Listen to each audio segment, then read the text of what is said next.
gouttes d'eau. Oui. Ils testent. Pourquoi? Parce qu'il n'y avait pas la pompe. Ça, c'est l'absence de vision intégrée. Ça, c'est l'absence de vision intégrée. C'est-à-dire que c'est l'agence des barrages qui doit revoir ses méthodes. On me parle de construction de barrages. Vous pouvez nous donner le nombre de barrages qui sont envasés? On me dit tout simplement qu'il faut les abandonner et faire d'autres barrages. Parce que ça reviendrait plus cher de les désenvaser que de faire de nouveaux barrages.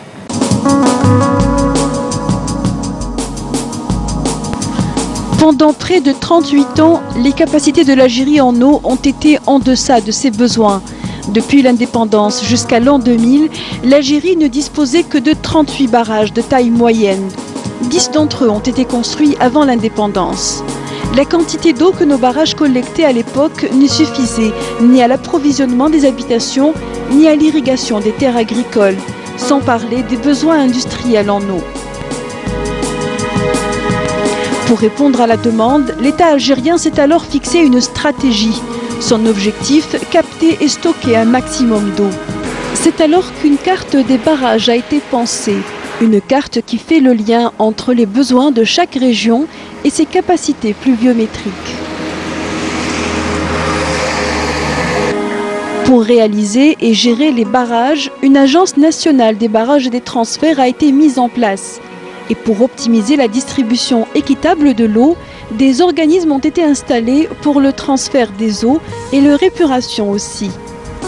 C'est grâce à cette stratégie que les ressources naturelles de l'Algérie ont pu être valorisées.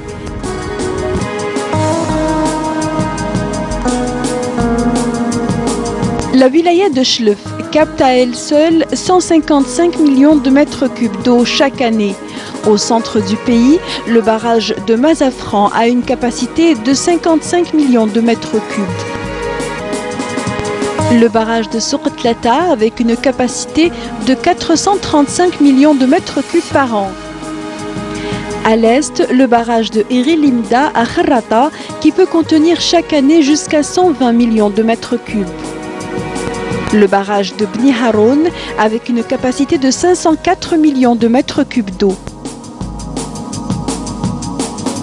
À travers le territoire national, la wilaya de Djidjel est la région qui recèle la plus grande quantité d'eau.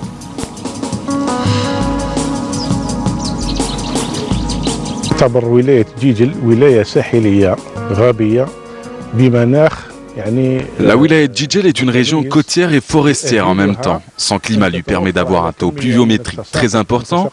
C'est une moyenne de 1200 mm par an. Les stations de pompage qui ont été réalisées ont permis d'alimenter les wilayas voisines. المحطات الضخ الكبيرة تستفاد من هذه المياه الولايات الأخرى المجاورة التي لا تحتوي على هذه الكمية الكبيرة من المياه. هناك عندنا 69 مليون. Nous avons 69 millions de mètres cubes d'eau qui sont acheminés vers le barrage de Bni Haroun, lequel va alimenter les régions de l'Est, telles que Constantine, Mila, Oum-el-Bouaqi et Khanchla. La quantité d'eau captée durant cette décennie a été en continuelle croissance. Plusieurs barrages sont entrés en phase d'exploitation dernièrement, tels que les barrages d'Iragen, de Qsir ou encore de Boussiaba. Des barrages qui sont aux normes internationales. Pour leur réalisation, l'État a fait appel au savoir-faire étranger. Le barrage de Boussiaba entre dans le cadre du transfert des eaux vers le barrage de Bni Haroun. Nous travaillons pour le compte de l'Agence nationale des barrages et transferts et nous avons travaillé sur la première phase du projet, c'est-à-dire réaliser un bassin entre le barrage et les pompes. Nous avons entamé la construction de ce barrage en 2006. Nous l'avons livré en l'espace de 36 mois. Ce barrage est un barrage très solide car il a une grande capacité de stockage. Nous avons employé une technique chinoise dite la technique ramping.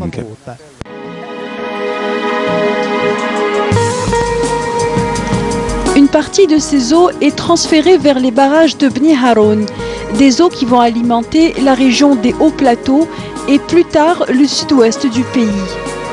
Pour transférer la ressource hydrique, une entreprise turque est en train de réaliser une station de pompage, capable de tirer de très grandes quantités d'eau.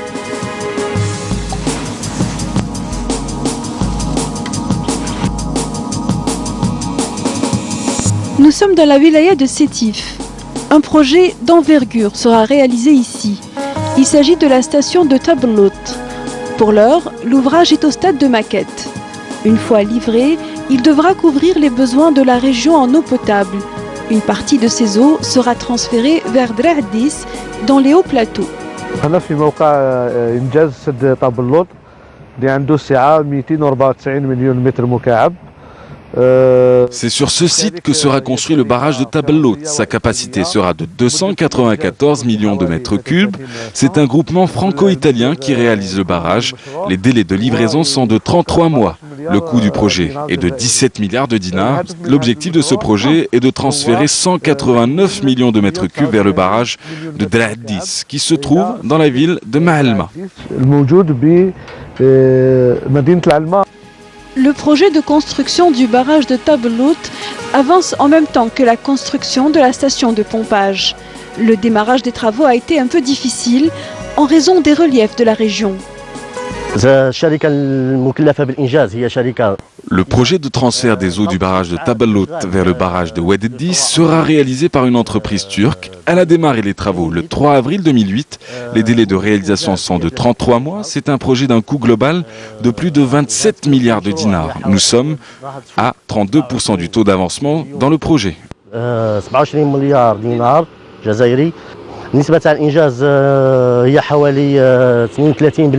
On a 5 stations pour ce transfert. Bon, on a la station pompage numéro 1. C'est une station noyée au barrage Tabellout. Cette station pompe à la station de refoulement numéro 1 qui se refoule directement à la galerie. C'est une galerie de longueur de presque 14 km. Enfaq, dakhil Jabal. Faire passer les eaux par des montagnes abruptes de la wilaya de Jijel à celle de Sétif est l'un des défis majeurs que se lance l'État.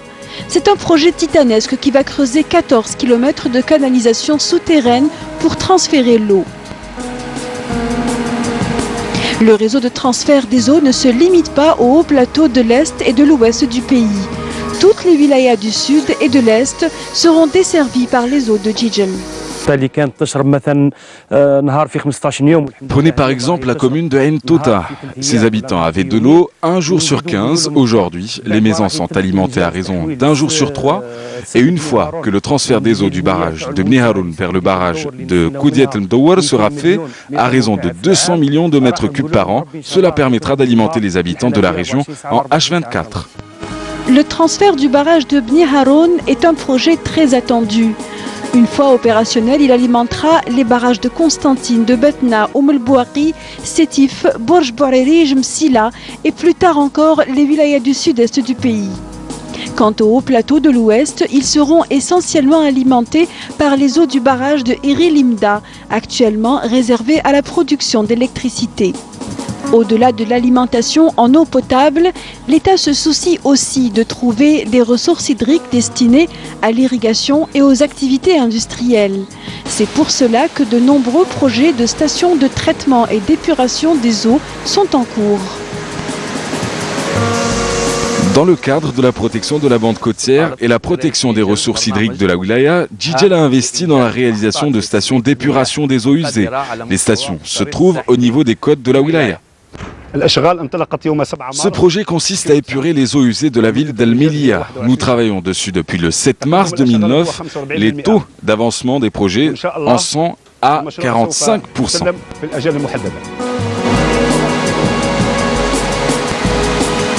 L'Algérie est un pays très vaste. Chacune de ces régions a sa propre spécificité hydroclimatique. La démarche de l'État consiste à combiner au niveau de chacune d'elles les capacités futures de mobilisation des eaux conventionnelles et non conventionnelles. L'objectif in fine, constituer une réserve stratégique à même de nous prémunir de l'aléa pluviométrique et nous donner une visibilité qui dépasse l'année hydrologique pour satisfaire les besoins nationaux en eau ménagère, industrielle et agricole.